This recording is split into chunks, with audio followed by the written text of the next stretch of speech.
Well, as you can see, I made it to Quillabamba, Ciudad del Eterno Verano, City of Eternal Spring.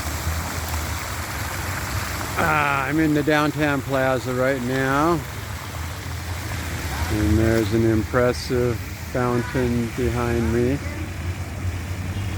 Check this out. It's constantly changing. I'm quite impressed.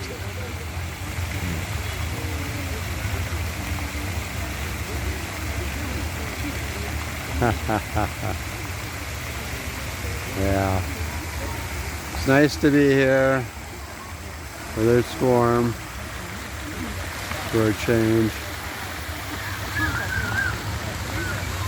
It's 1,000 meters here.